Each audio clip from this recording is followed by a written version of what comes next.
بسم الله الرحمن الرحيم. الحمد لله وحده،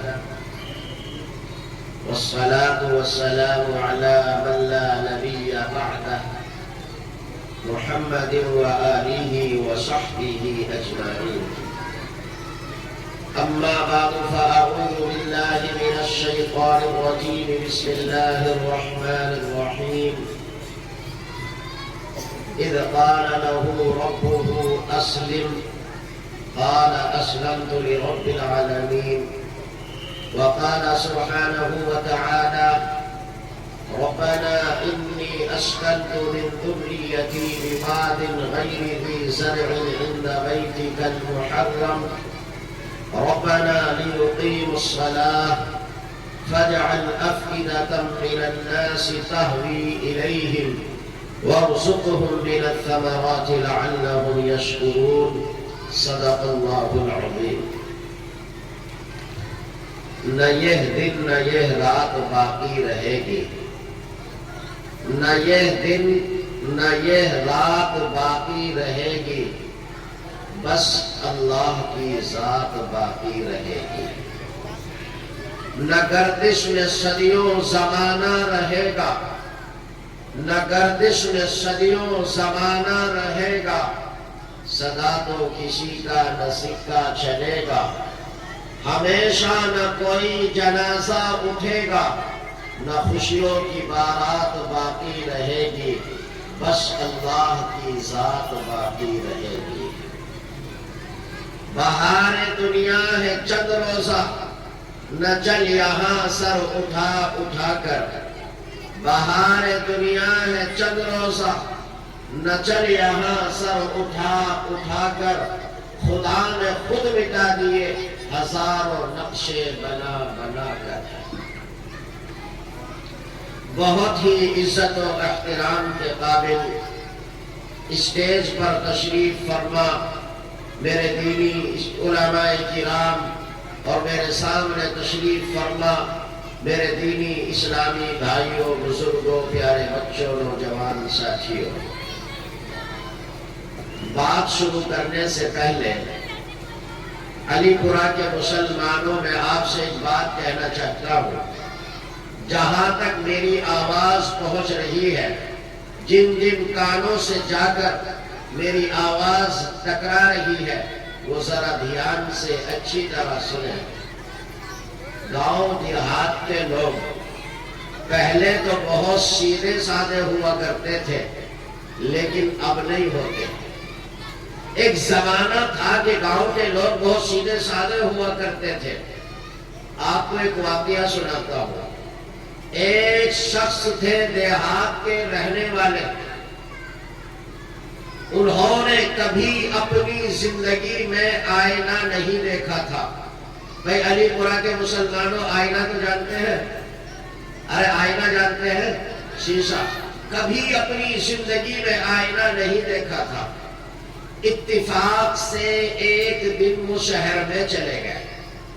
جس راستے سے، جس گلی کوچے سے گزر رہے تھے، وہاں ایک آئینہ فروش کی دکان تھی. آئینہ بیچنے والے کی دکان تھی جہاں شیشے بکا کرتے تھے. یہ جیسے ہی دکان کے سامنے سے گزرے، ان کی نظر آئینے پر پڑی تو اپنا چہرہ نظر آیا. بہت خوش ہوئے کہ یہ شہر کے لوگ کتنا بہترین آئینہ اور شیشہ رکھتے ہیں، کیسی عمدہ چیز بیچتے ہیں کہ اس میں ہمارا چہرہ نظر آتا ہے. اس سے کہنے لگے کیا تم یہ آئینہ بیچتے ہو، فروخت کرتے ہو؟ وہ کہنے لگا بابا بیچنے کے لیے تو بیٹھے ہیں، خرید لیجئے. اس نے وہ آئینہ خرید لیا. آئینہ فروش نے وہ شیشہ اور آئینہ ایک اخبار میں لپیٹ کر کے اس کو دے دیا. یہ گھر آئے اور گھر آنے کے بعد انہوں نے اپنی الماری میں وہ آئینہ رکھا اور اوپر سے ایک پردہ ڈال دیا. روزانہ دن میں کم از کم 3 مرتبہ پردہ اٹھاتے، آئینہ دیکھتے، چہرہ نظر آتا تو بہت خوش ہوتے. ایک روز بیچارہ جنگل گیا ہوا تھا. بیوی نے سوچا کہ یہ ظالم روزانہ پردہ اٹھا کر الماری میں کرتا کیا ہے؟ اس نے پردہ اٹھایا۔ اتفاق یہ ہے کہ اس اللہ کی بندی نے بھی کبھی آئینہ نہیں دیکھا تھا۔ جیسے ہی پردہ اٹھایا، آئینے پر نظر پڑی تو اپنا چہرہ نظر آیا تو رونا شروع کر دیا کہ کمبخت دوسری لایا ہے، پردے کے پیچھے چھپا کر رکھی ہے اور آج تک بتایا کسی سے نہیں۔ رونا شروع کر دیا۔ اس کی ساس کہنے لگی ارے بہو کیا ہو گیا؟ بہت پریشان ہو، رو رہی ہو، کیا مسئلہ ہے؟ کہنے لگی دیکھ لے اپنے پوت کے کرتوت، دوسری لایا ہے، پردے کے پیچھے چھپا کر رکھی ہے اور آج تک بتایا کسی سے نہیں ہے۔ بڑھیا کہنے لگی میں بھی دیکھ لوں اپنے بیٹے کی دوسری بیوی کیسی ہے، لیکن اس اللہ کی بندی نے بھی کبھی آئینہ نہیں دیکھا تھا۔ جب پردہ اٹھایا اور بڑھیا کی نظر آئینے پر گئی تو اپنا چہرہ نظر آیا تو کہنے لگی ارے بہو کیوں رو رہی ہے؟ بہت بڑھیا ہے، جلدی مر جائے گی۔ تو بھائی علی پورے کے مسلمانوں، پہلے تو گاؤں کے لوگ اتنے سیدھے ہوا کرتے تھے، اب نہیں ہوتے، لیکن معلوم نہیں علی پورے کے لوگ اب بھی اتنا سیدھا ہے، کوئی وہاں کھڑا ہے، کوئی ادھر بیٹھا ہے، کوئی وہاں گھوم رہا ہے۔ کیا خیال ہے آپ کا کہ آپ اس طرح گھوم کر پھر کر وقت گزار کر اللہ کے دین کی بات کو سن سکتے ہیں؟ ہرگز سمجھ میں نہیں آئے گا۔ یہ دین ہے، دین کا محتاج بنا کر اپنے آپ کو بیٹھو، عظمت کے ساتھ، محبت کے ساتھ، پیار کے ساتھ، توقیر کے ساتھ سنو، پھر اللہ تمہاری زندگیوں کو بدلے گا۔ تو سنیں گے انشاءاللہ۔ میری ایک درخواست ہے، جو پیچھے بیٹھے ہوئے لوگ ہیں وہ آگے کی کرسیاں پر کر لیں۔ بہت ماننے والا مجمع ہے، بڑے پیارے لوگ ہیں، آپ سے مل کر طبیعت خوش ہو گئی۔ میرا اللہ میری اور آپ کی اس ملاقات کو قیامت کے دن ہماری عزتوں اور رفعتوں کا ذریعہ بناتے ہیں۔ آ جاؤ میرے پیارو، آ جاؤ، جلدی سے آ جاؤ آگے۔ جو سامنے کھڑے ہیں یہ ہٹ جائیں یہاں سے یا کرسی لے لیں، یہ غلط بات ہے۔ جلسہ گاہ میں تفریح کے لیے نہ آؤ، دین کی بات سننے کے لیے آئے تو اپنے آپ کو دین کا محتاج بنا کر کے بیٹھو۔ لگنا چاہیے کہ آخری پیغمبر کے غلام ہیں، لگنا چاہیے یہ محمد رسول اللہ کے دیوانے ہیں، لگنا چاہیے یہ دین کے محتاج ہیں، جو دین کی عظمت اور توقیر اپنے دلوں میں لے کر اپنے آپ کو دین کا محتاج بنا کر کالی کملی والے کے نام پر سجائی گئی اس محفل میں آئے ہیں۔ میرے دوستوں، غزوہ خندق کے موقع پر سردی کے موسم میں اس خاکی زمین پر اس نیلے آسمان کے نیچے نہ وہاں کوئی سائبان ہے، نہ نیچے کوئی قالین بچھی ہوئی ہے، پوری رات سردی کے موسم میں تمہارا آخری پیغمبر ٹھنڈی کی رات میں پوری رات کھلے آسمان کے نیچے بیٹھے رہے۔ مسلمانوں، تمہارے آخری پیغمبر نے تمہاری خاطر پوری رات سردی کے موسم میں بغیر کسی کپڑے اور بغیر کسی سائبان کے گزاری پوری رات ٹھنڈ میں بیٹھے رہے، تمہاری خاطر روتے رہے۔ صبح کو ایک صحابی نے کہا خدا کے پیغمبر 3 دن ہو چکے ہیں، حلق سے نیچے کوئی لقمہ نہیں اترا، او میرے محبوب، میں نے بھوک کی وجہ سے اپنے پیٹ پر پتھر باندھ رکھا ہے، قربان جاؤ اپنے پیغمبر پر۔ آپ کے نبی نے اپنے شکم اور پیٹ سے کپڑا اٹھا کر دکھایا تو میرے نبی کے پیٹ پر 2 پتھر بندھے ہوئے تھے۔ مسلمانوں، آپ کا پیغمبر سردی کی رات میں بغیر کسی سائبان کے، بغیر کسی کپڑے کے پیٹ سے 2 پتھر باندھ کر سردی کی رات میں آپ کی محبت میں گزار دے۔ میرے دیوانوں اور اسلام کے بتوالوں، کیا تم اپنے آخری پیغمبر کی محبت میں اپنی رات کے 2 گھنٹے نہیں دے سکتے؟ یہ ڈوب مرنے کا مقام ہے کہ مسلمان نبی کے نام پر مجلسیں سجائیں، مسلمان قرآن کے نام پر محفلیں سجائیں، مسلمانوں کو اللہ کے نام پر اکٹھا اور جمع کیا جائے، اور مسلمان اسے میلے اور ڈھیلے کی رات بنا دے، مسلمان اسے تفریح کا سامان کر لے۔ مسلمانوں، یہ انتہائی بے غیرتی کی بات ہے۔ ہماری مجلسوں سے محسوس ہونا چاہیے کہ یہ کالی کملی والے کے غلام ہیں، یہ اسلام کے ماننے والے ہیں، ان کی محفلوں میں سنجیدگی ہوا کرتی ہے۔ تماشا بنایا ہے لوگوں نے، انتہائی گھٹیا بات ہے۔ تمہارا پیغمبر سردی کی رات میں پیٹ سے دو پتھر بھر کر اس نیلے آسمان کے نیچے گزار دے، کیا تم اس نبی کے نام پر 2 گھنٹے نہیں دے سکتے؟ احساس کرنا چاہیے، سوچنا چاہیے۔ کیا حضرت مولانا قمر الزمان صاحب روزانہ آپ کو جلسہ سناتے ہیں، روزانہ بلاتے ہیں، روزانہ دعوتیں دی جاتی ہیں، روزانہ آپ کو جگایا جاتا ہے؟ نہیں میرے دوستو، سال میں کبھی یہ موقع آتا ہے، اس کو غنیمت سمجھنا چاہیے۔ جہاں تک میری آواز جا رہی ہے، ان کو چاہیے کہ وہ پنڈال میں آ کر کے بیٹھے اور پوری عظمت اور احترام کے ساتھ جس طرح اللہ اور کے رسول کے پیغام کو سننا چاہیے اسی طرح آ کر کے سنیں۔ میں نے قرآن کریم کی 2 آیات آپ کے سامنے پڑھی ہے، انشاءاللہ میں اس کا ترجمہ اور مختصر سا مطلب بیان کر کے اپنی بات ختم کروں گا۔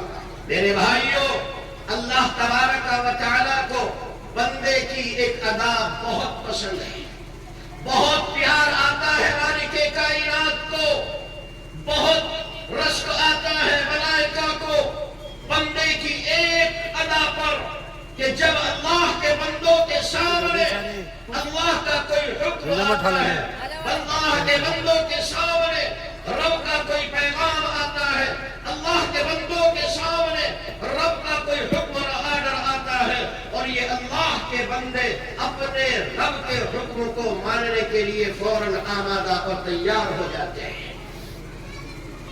اللہ تبارک و تعالیٰ کو بندوں کی یہ ادا بہت پسند ہے کہ جب بندوں کے سامنے اللہ کا کوئی حکم آئے اور بندے اسے ماننے کے لیے تیار ہو جائیں۔ اللہ تبارک و تعالیٰ خوشی کا اظہار فرماتے ہیں، اور فرشتوں، یہ ہے میرے بندے، ان کے سامنے میرا حکم آیا اور انہوں نے اپنا خالق و مالک مجھے مان کر میرے حکم پر عمل شروع کر دیا۔ اللہ بندوں کی اس ادا کو بہت پسند فرماتے ہیں۔ حدیث پاک میں ایک واقعہ ذکر کیا گیا، کل قیامت کے دن ایک بندے کو حاضر کیا جائے گا، اللہ تبارک و تعالی اس بندے سے فرمائیں گے، اور میرے بندے، تو نے میری دھرتی اور زمین پر 60 سالہ 70 سالہ زندگی گزاری، تیرے سامنے میرا حکم آتا رہا، تیرے سامنے میرا فرمان آتا رہا، تیرے سامنے بار بار میرا آرڈر آتا رہا، تو رات دن میری نعمتوں سے لطف اندوز ہوتا رہا، میری نعمتیں کھاتا رہا، لیکن تو نے میرے کسی حکم پر عمل نہیں کیا۔ جاؤ، آج تمہارے لیے یہ حکم ہے کہ تم جہنم میں چلے جاؤ۔ حدیث میں آتا ہے کہ جیسے ہی وہ بندہ یہ سنے گا، بہت تیزی کے ساتھ جہنم کی طرف دوڑنے لگے گا۔ فرشتے اس کو روک کر معلوم کریں گے، او بندے خدا، تیرے رب نے تجھے جہنم میں جانے کا حکم فرمایا اور تم ہو کہ تیزی کے ساتھ دوڑتے ہوئے جا رہے ہو، شاید تم جہنم کو نہیں پہچانتے، تم جہنم کے عذابات، وہاں کی مشقتیں اور پریشانیاں نہیں جانتے۔ جہنم وہ اذیت کی جگہ ہے کہ اس کا نام سننے کے بعد پیروں کے نیچے سے زمین کھسک جائے، شانے کا گوشت کودنے لگے۔ ارے کس کو جرأت اور ہمت ہے کہ وہ جہنم کی طرف قدم بڑھائے، اور تم ہو کہ تیزی کے ساتھ دوڑتے ہوئے جا رہے ہو، شاید تم جہنم کو نہیں پہچانتے، یا تمہاری سمجھ میں تمہارے پروردگار کا حکم نہیں آیا، تم جنت سمجھ بیٹھے، تمہارے اللہ نے تمہیں جہنم میں جانے کا حکم فرمایا ہے اور تم تیزی کے ساتھ دوڑتے ہوئے جا رہے ہو۔ وہ شخص کہے گا، مجھے معلوم ہے میرے اللہ نے مجھے جہنم میں جانے کا حکم فرمایا ہے، میں جہنم کے عذابات، وہاں کی سختیاں، جہنم کی مصیبتیں جانتا ہوں، اور میں اللہ کے فرمان کو سمجھ چکا ہوں، لیکن مجھے خیال آیا، او بندے خدا، تو نے اللہ کی دھرتی اور زمین پر سالہ 70 سالہ زندگی گزاری، تیرے سامنے بار بار تیرے پروردگار کا حکم آتا رہا اور تو برابر ٹالتا رہا، ہو سکتا ہے آج یہ تیرے پروردگار کا آخری حکم ہو، اس کے علاوہ پھر کوئی حکم نہ ہو، اور کم از کم آخری حکم پر تو عمل کر لے، اگرچہ جہنم میں جانے کے لیے ہے، میں اللہ کے آخری حکم پر عمل کرنے کے لیے دوڑنے لگا ہوں۔ میرے آقا نے زبان نبوت سے اعلان فرمایا، اللہ تبارک و تعالیٰ فرمائیں گے اس بندے سے کہہ دو ہم نے اس کی مغفرت کر دی اور یہ جنت میں چلا جائے۔ میرے دوستو، اللہ تبارک و تعالیٰ کو بندے کی یہ ادا بہت پسند ہے کہ بندوں کے سامنے جب بھی دین کا کوئی تقاضا آتا ہے، اللہ کا کوئی حکم آتا ہے، رب کا کوئی ارشاد ہوتا ہے، اور یہ اللہ کے بندے اللہ کے حکم کو ماننے کے لیے فوراً آمادہ اور تیار ہو جاتے ہیں۔ اللہ کو بندوں کی یہ ادا بہت پسند ہے۔ اسی آیت میں جو میں نے خطبے میں پڑھی، اللہ تبارک و تعالیٰ نے حضرت ابراہیم علیہ السلام کی اس صفت کو بیان کیا۔ اتنا وقت نہیں ہے کہ میں تفصیل سے بیان کر سکوں۔ حضرت ابراہیم وہ جلیل القدر پیغمبر ہیں جن کو ابو الانبیاء کہا گیا، اللہ کا خلیل اور دوست کہا گیا۔ علی پورہ کے مسلمانوں، اللہ کسی خاکی کو اپنا دوست کہہ دے، اس سے بڑھ کر عزت و شرافت کیا ہو سکتی ہے؟ اللہ نے دوست کہا ہے۔ ہم معلوم کرتے ہیں ابراہیم، تیرے رب نے تجھے یہ مقام کیوں دیا؟ اللہ نے اتنی رفعتیں اور عظمتیں کیوں عطا کی؟ خود خدا نے بیان کیا، لوگوں یہ میرے ابراہیم کی ایک ادا ہے۔ جب جب کہا گیا ابراہیم اسلم، ہماری تابعداری کرو، اپنا سر تسلیم خم کر دو، ہمارے حکموں پر عمل کرو، خدا کے اس جلیل القدر پیغمبر نے بلا چون و چرا کہا اسلمت لرب العالمین، میں نے تمام جہانوں کے پروردگار کے سامنے اپنا سر تسلیم خم کر دیا۔ ایسے ایسے امتحانات لیے ہیں اللہ نے اپنے خلیل کے، اگر وہ آزمائشیں اور امتحانات شیر اور چیتوں پر ڈال دی جائیں، میرے رب کی قسم ان کے جگر پھٹ جائے، لیکن یہ خدا کا خلیل ہے، یہ اللہ کے ہر حکم پر فوراً لبیک کہتا ہے۔ یہی ادا تھی ابراہیم کی کہ اللہ نے اپنا دوست بنا دیا۔ میرے دوستو، دوسری آیت میں نے پڑھی، اللہ تبارک و تعالیٰ نے اس آیت میں بھی حضرت ابراہیم کے ایک خاص واقعے کی طرف اشارہ کیا اور حضرت خلیل اللہ کی ایک دعا کا ذکر کیا، وہ میں آپ کو بتاتا ہوں۔ حضرت ابراہیم علیہ السلام نے اللہ تبارک و تعالیٰ کے حضور ہاتھ پھیلائے اور کہا پروردگار عالم، بے سہارا نہ رکھ، بے اولادہ نہ رکھ، اللہ کوئی اولاد عطا کر دو۔ رب کائنات نے اپنے فضل سے بیٹا عطا کر دیا۔ جب وہ بچہ تھوڑا بڑا ہوا، اللہ نے فرمایا ابراہیم اپنے اس لخت جگر اور اپنی بیوی کو یہاں سے لے جاؤ اور مکے کی سرزمین پر ایسی وادی میں جس کو قرآن نے غیر ذی زرع کہا ہے، جو بنجر زمین ہے، جس کے اندر کاشت کی کوئی صلاحیت نہیں ہے، نہ وہاں ہریالی ہے، نہ درخت ہے، نہ پرند چرند ہے، نہ پانی ہے، نہ وہاں کوئی انسان ہے، کہا میرے خلیل تم اپنی بیوی اور بچے کو اس وادی میں چھوڑ آؤ۔ میرے دوستو، میں نے کہہ دیا اور آپ نے سن لیا، میرے رب کی قسم ایک لمحے کے لیے سینے پر ہاتھ رکھ کر سوچو، رب کے ایک فرمان کے مطابق اپنے لخت جگر اور اپنی بیوی کو ایسے جنگل میں چھوڑنا یہ کوئی معمولی کام نہیں ہے۔ حضرت ابراہیم نے ہاتھ پکڑا، جنگل میں چھوڑ دیا، چلنے لگے۔ بیوی نے ہاتھ پکڑا، دامن پکڑا اور کہا میرے خاوند، میرے سرتاج، میرے شوہر، کہاں جا رہے ہو؟ کس کے سہارے چھوڑ کر جا رہے ہو؟ ابراہیم، یہاں تو نہ پانی ہے، نہ کھانے کا نظم ہے، نہ یہاں ہریالی ہے، نہ یہاں کوئی انسان ہے، نہ پرند چرند ہے، کس کے سہارے چھوڑ کر جا رہے ہو؟ وہ خدا کا خلیل خاموش رہتا ہے، کوئی جواب نہ دیا۔ حضرت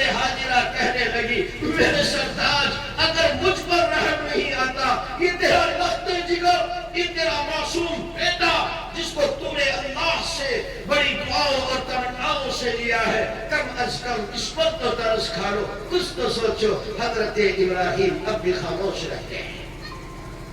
آخر وہ نبی کی بیوی تھی، نبی کی ماں تھی، گود میں پلنے والا لخت جگر بھی اللہ کا نبی تھا، اس کی پیشانی میں نور نبوت چمک رہا تھا، ابو الانبیاء کی بیوی تھی، سمجھ جاتی ہے کہ یہ ابراہیم، یہ خدا کا پیغمبر اپنے بچوں پر ظلم نہیں کر سکتا، ہو سکتا ہے اس کے پروردگار کا حکم۔ معلوم کیا ابراہیم، کیا آپ کے رب نے یہ حکم دیا ہے؟ خدا کے خلیل نے سر سے اشارہ کیا، ہاں ہاجرہ میرے اللہ کا حکم ہے۔ کاش میری مائیں بہنیں بھی سن رہی ہو تو غور کرو۔ حضرت ہاجرہ نے فوراً دامن چھوڑ دیا اور یہ کہا، ابراہیم اگر یہ تیرے پروردگار کا حکم ہے تو اب ہمیں تمہاری ضرورت نہیں ہے۔ جو اللہ آپ کو نارے نمرود میں، نمرود کی آگ میں پال سکتا ہے، وہ میرا پروردگار میری اس جنگل میں بھی حفاظت کر سکتا ہے۔ اب ہمیں آپ کی ضرورت نہیں ہے، آپ جا سکتے ہیں۔ میرے بھائیوں، میں خاص بات آپ کو اس واقعے سے بتانا چاہتا ہوں، آپ ذرا توجہ دیں۔ حضرت ابراہیم علیہ السلام نے اپنے بیوی بچوں کو وہاں چھوڑ دیا، جو کھانے پینے کی چیزیں تھی توشہ تھا، ختم ہو گیا۔ 2-4 دن کے بعد سارا سامان ختم ہو جاتا ہے۔ ایک ماں ہے، ایک جنگل ہے، بیاباں ہے، صحرا ہے، بنجر زمین ہے، لخت جگر ہے، ایک طرف ماں کی ممتا اور پیار ہے، ماں کا لاڈلا اس کی گود میں ہے، بچے کے ہونٹ پیاس کی وجہ سے خشک ہو رہے ہیں، حلق سوکھ رہا ہے۔ ارے ماں کی محبت اور ممتا، ماں لخت جگر کو دیکھتی ہے اور خیال آتا ہے اگر اس بچے کے لیے پانی کا نظم نہ کیا گیا شاید میرا بچہ دم توڑ دے گا۔ ماں نے بچے کو لٹایا اور صفا مروہ پہاڑی پر پانی کی تلاش میں دوڑ لگا دی۔ پھر خیال آتا ہے کہیں بچے کو کوئی جانور تکلیف نہ پہنچا دے۔ ماں واپس آتی ہے، پھر بچے کو دیکھتی ہے، لب خشک ہو رہے ہیں، ماں پھر دوڑ لگاتی ہے۔ 7 مرتبہ اس طرح حضرت ہاجرہ نے صفا مروہ پہاڑی پر دوڑ لگائی ہے۔ جب واپس آ کر دیکھا جہاں بچہ لیٹ رہا تھا اس کی ایڑیوں کے نیچے سے اللہ نے زمزم کا چشمہ جاری کر دیا، جس زمزم کو پینے کے لیے آج انسان تڑپتے اور ترستے ہیں۔ ہر انسان آرزو اور حسرت لیے ہوئے ہے، ہر ایک کے دل میں چاہت اور تمنا ہے کاش 2 گھونٹ نصیب ہو جائے۔ مسلمانوں، جو آب زمزم رہتی دنیا تک کے انسانوں کو نصیب ہوا ہے، یہ ایک عورت کی قربانی کا نتیجہ ہے۔ حضرت ہاجرہ نے دوڑ لگائی، اللہ نے زمزم دے دیا۔ مسلمانوں، میں آپ کو 2 بات سمجھانا چاہتا ہوں۔ ایک بات آپ یہ سمجھیے گا کہ جب اللہ کے بندے اللہ کے لیے قربانیاں دیتے ہیں، اللہ کے بندے اللہ کے حکموں پر مر مٹنے کا جذبہ رکھتے ہیں، جب اللہ کے بندے اپنی چاہتوں کو، اپنی تمناؤں کو، اپنی آرزوؤں کو، اپنی حسرتوں کو، اپنے دوست و احباب کی فرمائشوں کو رب کے حکم کے سامنے سب کچھ چھوڑ دیتے ہیں، اللہ کے حکم کو آگے رکھتے ہیں، اللہ ان کو دنیا میں بھی چمکاتا ہے اور آخرت میں بھی ان کو اللہ کی نعمتوں کا مستحق ہوتے ہیں۔ حضرت ہاجرہ علیہ السلام نے اللہ کے حکم کے مطابق صفا مروہ پہاڑی پر دوڑ لگائی۔ اللہ کو اپنی یہ بندی کی ادا اتنی پسند آئی، اللہ نے اعلان کرایا، او میرے محبوب، او کہلی کملی والے، اعلان کر دو میرے بندوں میں اور بتا دو اپنی امت کو، چاہے کوئی امیر ہو، بادشاہ ہو، قطب ہو، ابدال ہو، پیر ہو، فقیر ہو، ولی ہو، امیر ہو، بادشاہ ہو، گورنر ہو، حتیٰ کہ کوئی نبی ہو، حتیٰ کہ آخری پیغمبر کو بھی یہ حکم تھا، میرے محبوب بتا دو اپنی امت کو، میرا کوئی بندہ اگر حج اور عمرے کے لیے میرے گھر میں آئے گا، جب تک وہ ہاجرہ کی ادا پر عمل نہیں کرے گا، جب تک نہیں دوڑے گا، نہ اس کا حج مکمل ہو سکتا ہے، نہ اس کا عمرہ مکمل ہو سکتا ہے۔ اگر بادشاہ بھی آئے گا، حاجی بعد میں بنے گا، پہلے ہاجرہ کی ادا پر عمل کرنا پڑے گا۔ حتیٰ حتیٰ کہ اپنے آخری پیغمبر کو بھی حکم دیا میرے محبوب تمہیں حاجرہ کی ادا پر عمل کرنا پڑے گا۔ اللہ نے حاجرہ کی اس ادا کو لوگوں کے لیے عبادت بنا دیا۔ قیامت تک آنے والے انسانوں کے لیے حضرت حاجرہ کی اس ادا کو عبادت بنا دیا گیا ہے۔ اللہ کا کوئی بندہ بغیر صفا مروہ کی سعی کے نہ اس کا حج مکمل ہے نہ اس کا عمرہ مکمل ہے۔ جب انسان اللہ کے لیے قربانیاں دیتے ہیں، رب کے لیے اپنی خواہشات کو دباتے ہیں، اپنے احباب کی فرمائشوں کو ٹھکراتے ہیں، اپنی من چاہی زندگی کو خیر آباد کہتے ہیں، اللہ کے حکموں پر لبیک کہتے ہیں، اللہ ان کے نام کو زندہ جاوید کر دیتا ہے، اللہ ان کو درشندہ اور تابندہ بنا دیتا ہے۔ 5000 سال گزر چکے ہیں حضرت حاجرہ کو دنیا سے جائے ہوئے، آج بھی حاجرہ انسانوں کے دلوں پر راج کر رہی ہے۔ میرے بھائیوں، یہ پیغام ہے اس آیت میں کہ اللہ کے بندے جب اللہ کے حکموں پر مر مٹنے کا جذبہ پیدا کر لیتے ہیں، اللہ ان کے نام کو روشن اور تابندہ کر دیتا ہے۔ وہ دنیا میں رہے نہ رہے لیکن ان کی عظمتوں کے چرچے دنیا میں باقی رہتے ہیں۔ دوسری بات اس آیت میں ہم یہ سمجھے کہ اللہ نے فرمایا تھا میرے محبوب کو، میرے خلیل جاؤ تم اپنے بیوی بچے کو لے کر مکے کی سرزمین پر چھوڑ آؤ۔ وہ ایک وادی غیر ذی زرع تھی جو بنجر زمین تھی۔ حضرت ابراہیم اگر چاہتے تو مکے کی سرزمین پر کہیں بھی اپنے بچوں کو چھوڑ سکتے تھے، لیکن ابراہیم کہتے ہیں پروردگار عالم، میں نے مکے کی سرزمین پر اس وادی غیر ذی زرع بنجر زمین پر تیرے محترم گھر کے پاس اپنی اولاد کو آباد کیا ہے۔ یعنی حضرت ابراہیم نے مکے میں گھوم کر وہ پتہ لگایا کہ بیت اللہ کعبۃ اللہ کی بنیادیں کہاں ہیں، جہاں آج خانہ کعبہ ہے ٹھیک اس کی بنیادوں کے پاس اپنے بیوی بچوں کو چھوڑا ہے۔ علی پورہ کے مسلمانوں، ہم پوچھتے ہیں ابراہیم تم جنگل میں اپنے بچوں کو چھوڑنے گئے تھے، اللہ نے حکم دیا تھا مکے کی سرزمین پر کہیں بھی چھوڑ دیتے، یہ تو بتا دو تم نے وہاں بیت اللہ کے پاس اس کی بنیادوں کو تلاش کر کے اپنی اولاد کو کیوں چھوڑا ہے؟ حضرت ابراہیم علیہ السلام فرماتے ہیں ربنا لیقیموا الصلاۃ، او میرے پروردگار میں نے بیت اللہ کی بنیادوں کے پاس اپنی اولاد کو اس لیے چھوڑا ہے تاکہ وہ نماز قائم کر سکے۔ معلوم یہ ہوا کہ اگر ہمارے بچے مسجد مدرسوں سے جڑیں گے، دینی ماحول سے جڑیں گے، اللہ والوں سے جڑیں گے، خانقاہوں سے جڑیں گے، خدا کے نیک بندوں سے جڑیں گے، ہم اپنی نسلوں کو دینی ماحول فراہم کریں گے تو یہ نسل دین پر باقی رہے گی۔ اگر ہم اپنی نسلوں کو دینی ماحول فراہم نہیں کریں گے تو یاد رکھنا میرے بھائیوں، پھر ان کے ایمان کی بھی کوئی گارنٹی نہیں ہے۔ حضرت ابراہیم علیہ السلام نے بیت اللہ کے پاس اپنی اولاد کو آباد کر کے بیت اللہ کی بنیادوں کے پاس اپنے بچوں کو بسا کر اس کی وجہ بھی بتلا دی کہ اگر یہ انسان مسجد سے، مدرسے سے، خانقاہ سے، دینی مراکز سے، دینی مکاتب سے، اللہ والوں سے، علماء سے جڑے رہیں گے تو یہ دین پر باقی رہیں گے، اور اگر یہ اسلامی ماحول سے الگ ہوئے تو یاد رکھنا پھر یہ دین پر باقی نہیں رہ سکتے۔ آج ہم اپنی آنکھوں سے دیکھ رہے ہیں ہمارے جوان ہاتھوں میں کڑے ڈالتے ہیں، ہاتھوں میں دھاگے ڈالتے ہیں، کانوں میں بالیاں ڈالتے ہیں، کوئی پہچان نہ لے یہ آخری پیغمبر کا غلام ہے۔ مسلمانوں میں کس درد کے ساتھ کہوں میرے دوست، خدا کی دھرتی اور زمین پر آخری پیغمبر کی غلامی سے بڑھ کر ہمارے لیے کوئی چیز عزت و شرافت کی نہیں ہو سکتی۔ ہم اس کو چھپانے کی کوشش کرتے ہیں۔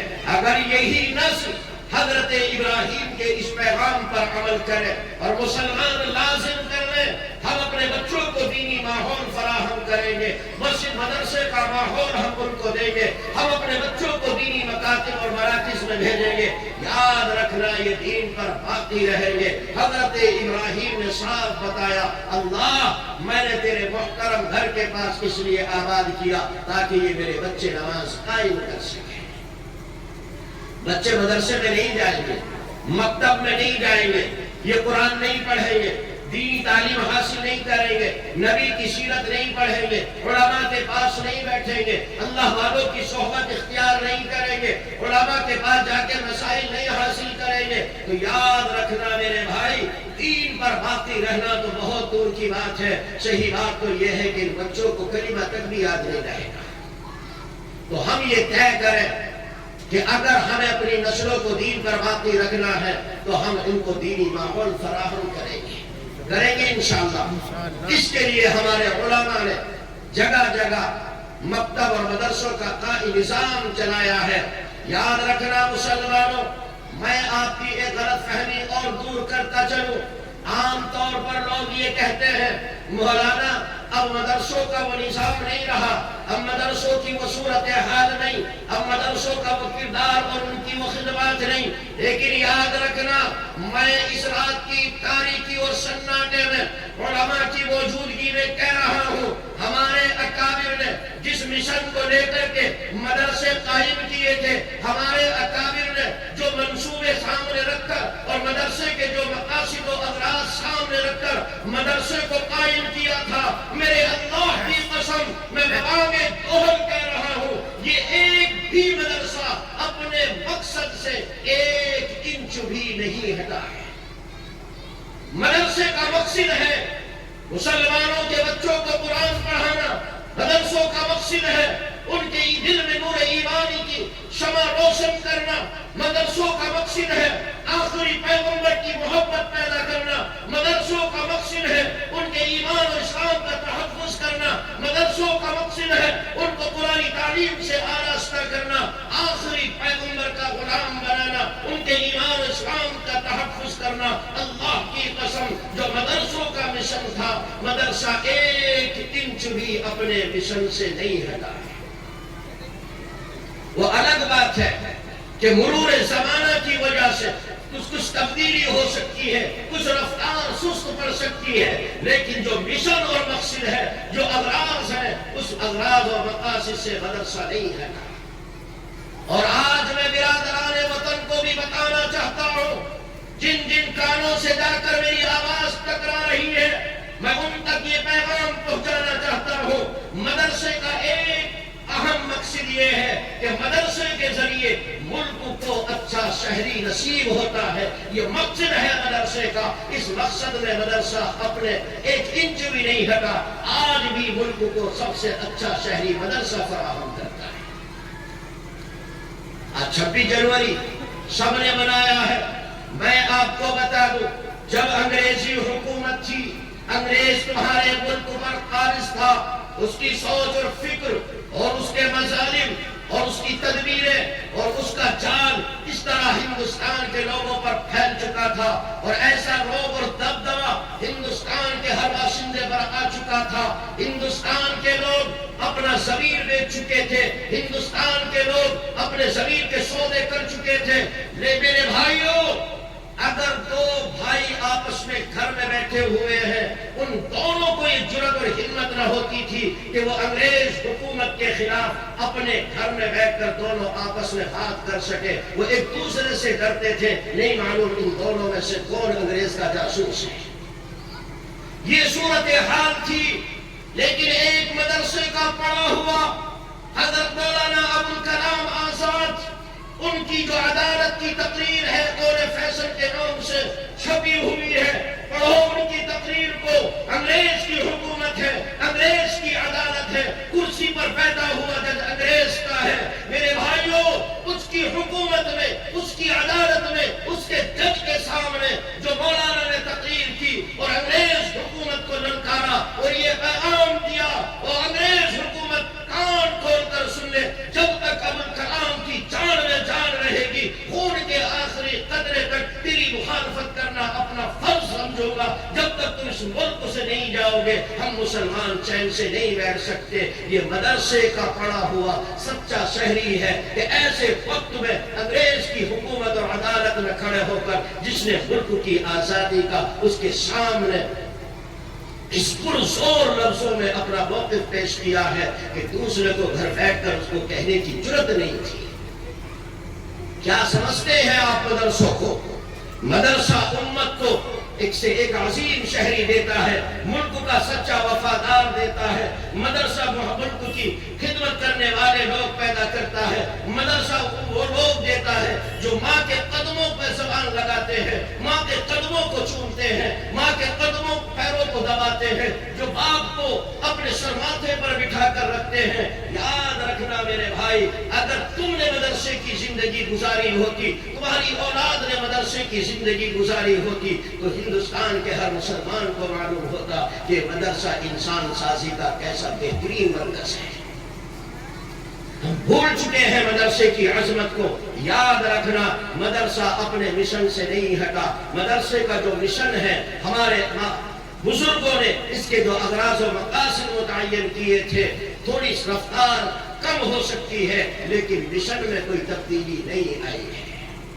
اور انشاءاللہ تا صبح قیامت میں کہتا ہوں، اللہ سے دعا بھی کرتا ہوں، ہندوستان میں یہ مدرسوں کا جان باقی رہے گا اور یہ مدرسے اپنے اسی مشن پر کام کرتے رہیں گے۔ تو ہم اس مدارس کے وجود کو غنیمت سمجھیں اور حضرت ابراہیم علیہ السلام کے ان دونوں اداؤں کو اختیار کرنے کی کوشش کریں کہ جب بھی اللہ کا کوئی پیغام ہمارے سامنے آئے، دین کا کوئی تقاضا ہمارے سامنے آئے، ہمارے اللہ کا کوئی حکم ہمارے سامنے آئے، ہم اللہ کے اس حکم پر عمل کرنے کے لیے فوراً تیار ہو جائیں۔ کریں گے انشاءاللہ۔ اور دوسری بات یہ ہے کہ نسلوں کو دین پر باقی رکھنا ہے تو ان کو دینی ماحول فراہم کرنا یہ آپ کی ذمہ داری ہے۔ بغیر دینی ماحول کے ہم دین پر باقی نہیں رہ سکتے ہیں۔ اس کے لیے ہمیں مدرسوں کا دروازہ کھٹکھٹانا پڑے گا، خانقاہوں میں جانا پڑے گا، تبلیغی جماعت میں جانا پڑے گا، ہم اپنے بچوں کو پڑھائیں گے، ہم اپنے بچوں کو علماء کی صحبت میں بھیجیں گے، ہم اپنے بچوں کو بزرگوں سے وابستہ کریں گے۔ میرے بھائیوں، یہ فکر اگر ہماری رہی، یہ سوچ ہماری رہی اور ہم اس پر عمل کرتے رہے تو انشاءاللہ یہ نسل دین پر باقی رہے گی۔ جس دن تم اپنے دل کے اندر ہر طرح کی قربانی کا جذبہ پیدا کر لو گے اور اللہ کے لیے سب کچھ کر گزر جاؤ گے، یاد رکھنا خدا تمہیں وہ عزت اور رفعت عطا کرے گا کہ دنیا کی کوئی طاقت آپ کو ذلیل نہیں کر سکتی۔